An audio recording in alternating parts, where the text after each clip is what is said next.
بسم اللہ الرحمن الرحیم۔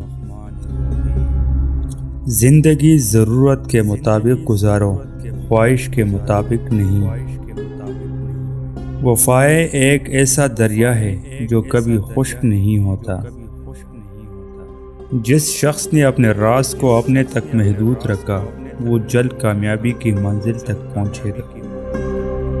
اچھے ساتھی کو چھوڑنے کے نتیجے میں برا ساتھی مل جاتا ہے۔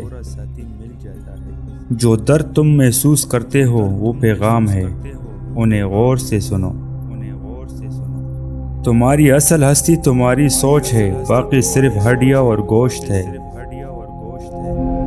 تم جتنا زیادہ خاموش رہو گے اتنا زیادہ سننے کے قابل رہو گے۔ تمہاری پریشانیاں تمہاری بے ادبی اور ناشکری سے جڑی ہوئی ہے۔ اپنی روح کی تلاش کرو، اپنے دل کو صرف ان کے ہڈیوں میں نہ رکھو۔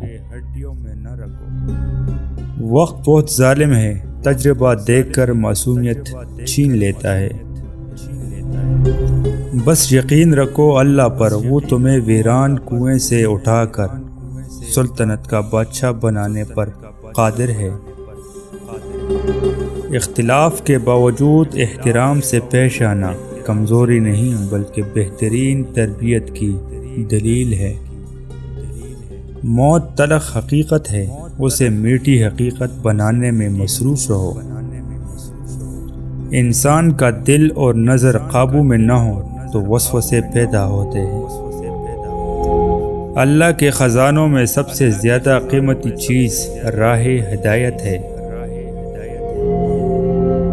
اکیلے رہنا بری صحبت میں رہنے سے بہتر ہے۔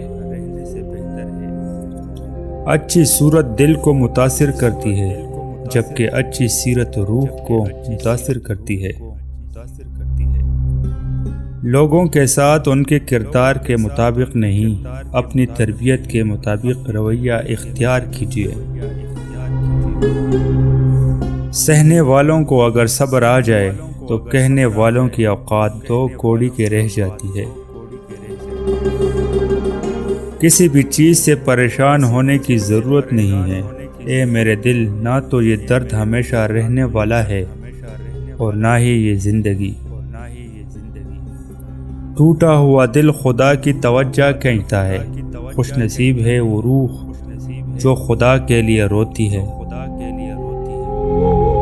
آنسو وہ خون ہے جسے غم نے پانی بنا دیا۔